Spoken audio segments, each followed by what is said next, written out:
The house always felt too quiet when Michael was gone. Anna could walk from one end of the hall to the other, and hear only the sound of her own footsteps echoing back. For years she told herself it was simply the cost of being married to a man with ambition, that the long nights alone were part of building a future together. But lately the silence seemed heavier, like a presence pressing against her chest. She had learned to fill the emptiness with books, long walks through the garden, and late swims beneath the pale glow of the outdoor lights. The pool had always been her refuge.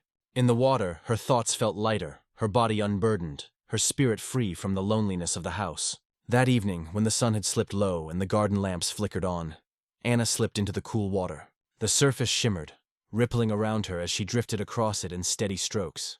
She was lost in the rhythm until a strange awareness crept over her. Someone was watching. Her head turned, droplets sliding down her cheek, and she saw him, Daniel, the guard stationed at the far edge of the yard. He stood tall, his figure barely moving, but she knew his eyes had been on her. For a brief second their gazes locked. The moment stretched longer than it should have, a silent thread tying them together across the distance. Heat rushed to her face, though the water was cool. Daniel looked away quickly, as though caught in something forbidden, shifting his stance and fixing his gaze on the dark line of trees beyond the wall.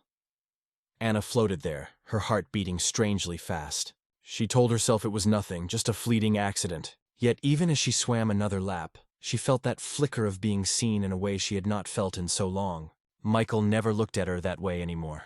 His eyes, when they did meet hers, always seemed weighed down by numbers, deadlines, phone calls that cut dinners short. But Daniel, though he had said nothing, though his glance was only a moment, had stirred something in her chest she thought had gone quiet. When she climbed out of the pool, wrapping herself in a towel, she dared a glance toward him. He stood still, professional as ever. But she imagined the tension in his shoulders, the way his hand gripped the edge of his belt. She walked back inside, her wet hair leaving drops on the marble floor, and found herself smiling at nothing. That night, she lay awake in bed, listening to the clock tick. The memory of Daniel's eyes on her returned again and again, uninvited, as though etched into her thoughts. She turned to the empty side of the bed where Michael should have been and wondered if it was wrong to feel this alive over something so small. The next morning, she tried to shake it off. She dressed neatly, poured herself coffee, answered Michael's message about a meeting he'd be tied up in. But when she stepped outside into the sunlit garden, Daniel was there, standing near the gate. She felt a rush of nervous energy, like a teenager caught in a secret. She forced herself to walk past him calmly, but her steps slowed. Would he look? Would he pretend not to notice her? As she passed, she caught it, the flicker of his eyes. Quick, cautious, but real. Her pulse quickened. She did not speak. Neither did he. But inside, something had shifted. The quiet house, the long nights, the endless waiting for Michael's return suddenly felt different. Somewhere in the silence, someone had seen her. And though she knew she should bury the feeling, Anna carried it with her into the evening, almost eager to slip back into the pool again, half hoping, half dreading that Daniel's eyes would find her once more. The days that followed seemed to move with a rhythm Anna had never noticed before. Every evening she found herself drifting toward the pool, the quiet water glimmering under the lights, the shadows of the garden heavy with silence, and always, somewhere near, Daniel was there. He never intruded, never spoke unless she addressed him, but his presence filled the air in ways that words could not. She told herself she swam for the exercise, for the calm, for the escape, but deep down she knew it was the way his gaze lingered, the way it slipped and returned, that pulled her back night after night. Their glances grew longer. Sometimes she would rest at the edge of the pool, her chin against her arms, and find his eyes fixed on her across the still surface. Instead of looking away, she let the moment stretch until her heart thudded in her chest. He never smiled, never dared, but his silence spoke louder than anything else. She began to notice the small things. How he adjusted the pool lights one evening so she wouldn't have to swim in the dark. How he brought a folded towel and left it neatly on the chair before she arrived. How his footsteps softened when she moved past him in the garden. Michael's calls became shorter, filled with reports about investors, flights, new ventures in other cities. She would listen, murmur agreement, and glance out the window toward the faint silhouette of Daniel at his post. The contrast stung her. The man she had married had grown into a voice on the other end of the line, distant and rushed, while the man she should not think of was here, steady, wordless, yet somehow closer. One rainy evening, the sky heavy and gray, Anna went out to the pool as usual. The rain had begun to fall in a soft drizzle, the drops scattering against the water's surface like tiny silver coins. She slipped, the tiles slick beneath her bare feet, and before she could catch herself she felt strong hands seize her arm. Daniel had crossed the distance in a heartbeat. His grip steadied her, firm but gentle, his closeness a sudden heat against the cool rain. For a moment neither of them moved. His hand lingered longer than it should have, her breath caught in her throat, and when their eyes met, there was no mistaking what passed between them. She pulled back quickly, clutching her towel tighter around herself, her heart racing not from the slip, but from that look. Daniel stepped back, his jaw tight, his posture rigid with restraint. Yet the spark had already leapt across, impossible to deny. That night Anna opened her journal, something she hadn't touched in months. Her pen hovered, then the words spilled onto the page. I don't know if it is wrong to feel alive again. Perhaps the greater sin is that I had stopped feeling at all. She shut the book quickly, ashamed of her own confession, but unable to erase it. The following day she tried to avoid him, tried to bury the quickening of her pulse when she stepped outside. But when she returned from the garden, he was there again, standing by the pool, his eyes following her only briefly before shifting away. She wanted to speak, to tell him not to look, or perhaps to beg him not to stop, but her tongue refused. Instead, the silence grew thicker, filled with the things both of them longed to say but could not. And then, one evening, just as she was about to slip into the pool, she heard the sound of footsteps on the gravel driveway. She turned and froze. Michael was home. He stood there, suitcase in hand, his eyes moving from her to the guard who lingered a few steps too close. The air seemed to tighten around them.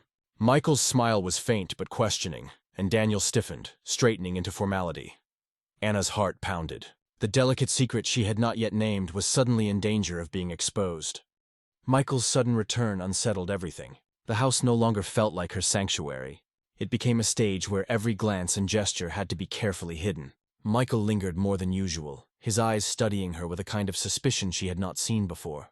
He asked simple questions: how she spent her evenings, whether she swam alone, why Daniel always seemed nearby. She answered softly, carefully, weaving explanations that felt thin even to her own ears. Daniel, for his part, kept his distance. He stood at his post with rigid discipline, his eyes never wandering in Michael's presence, his face unreadable. Yet the space between Anna and Daniel grew heavier with each passing day. She felt the ache of absence more sharply now that he avoided her gaze. She tried to bury herself in Michael's company, but it was like trying to drink from an empty well. He sat with her at dinner but barely spoke, his mind drifting back to meetings and schedules. At night, he turned away, already half asleep before she whispered goodnight. The brief warmth of his return faded, and the loneliness wrapped around her again, only sharper now because she knew what it was to feel seen, to feel wanted. One late evening, after Michael had left once more for yet another business trip, Anna stepped outside into the cool night air. The pool shimmered under the faint glow of the garden lamps, the water still and waiting. Daniel was there, just as he always was, standing silently by the gate. For a long time she stood watching him, her hands trembling, her heart pounding with an urgency she could no longer ignore. She walked slowly toward him, her footsteps soft against the stone. He turned at the sound, his expression tense, as though he knew he should stop her but could not. They stood in silence, the night so quiet that Anna could hear her own heartbeat echoing in her ears. "Do you ever wish things were different?" she whispered, her voice fragile but steady. Daniel's jaw tightened, his eyes flickering with a storm he tried to contain. For a moment he said nothing, and she thought he would simply step back into the shadows. But then his gaze softened, and though he spoke no words, the answer was there, plain and undeniable. Her hand trembled as it reached toward him, brushing lightly against his. The touch was brief, almost nothing, but it felt like stepping across a line she had never dared approach before. His hand closed around hers, just enough to let her know he would not let go if she asked him to stay. Time seemed to hold its breath. They did not kiss. They did not speak further. But in that suspended moment, Anna felt the full weight of what her heart had chosen, even if her lips refused to confess it. Then, the sharp ring of the house telephone shattered the silence. She startled, pulling her hand away, her chest tight with panic. Daniel stepped back instantly, his face closing into discipline once more. Anna hurried inside, her breath ragged, and lifted the receiver. It was Michael. His voice, for the first time in months, was soft and warm. "I miss you," he said quietly. "I've been thinking about us. When I get home, I want to spend real time together. No more distractions." Anna stood frozen, the phone pressed to her ear, her eyes drifting back toward the pool where Daniel still stood in the shadows, silent and still. Tears welled in her eyes as two truths collided inside her. The man she had sworn to love was finally reaching for her, yet her heart had already stirred to life in someone else's presence. She whispered back to Michael, her voice trembling, "I miss you too." But as she said it, her gaze lingered on Daniel's silhouette, and she knew the words carried a double edge. When the call ended, Anna sank into the quiet of the empty room, her hands trembling. She pressed her palm to her chest, feeling the rush of her heartbeat, knowing it did not belong fully to the man who had just called. And outside, under the pale pool light, Daniel remained at his post, as silent and unyielding as ever. Some betrayals are not written in actions, but in the quiet beating of a heart that longs for someone it should never have chosen.